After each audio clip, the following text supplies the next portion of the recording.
Thank you all for your time today. I have prepared a statement that I would like to make before taking any questions. All right. So first of all, I'd like to congratulate the Mercury for advancing to the finals. And I want to be clear, this conversation is not about winning or losing. It's about something much bigger. The real threat to our league isn't money, it isn't ratings, or even missed calls, or even physical play.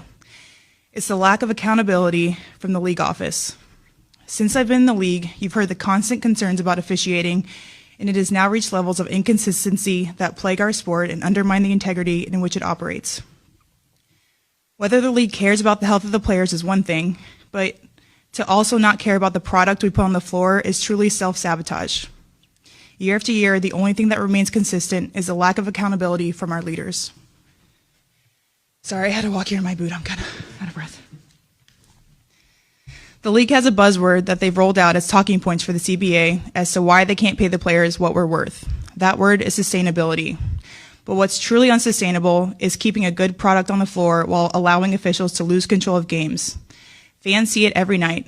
Coaches, both winning and losing, point it out every night in pregame and postgame media. Yet leadership just issues fines and looks the other way. They ignore the issues that everyone inside the game is begging to be fixed. That is negligence. At Unrivaled this past February, I sat across from Kathy and asked how she planned to address the officiating issues in our league. Her response was, well, only the losers complain about the refs.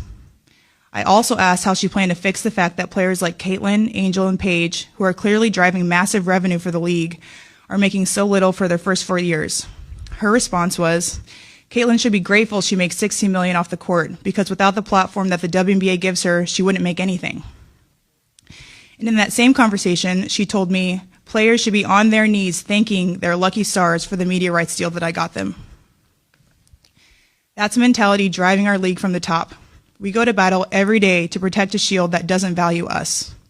The league believes it succeeds despite its players, not because of them. I have the privilege of watching my husband run a league where he has to balance 100 different things at once. I won't pretend the job is easy. But even with all of that on his plate, he always takes the time to reach out to players when he sees an injury, whether it's Unrivaled or even during the WNBA season.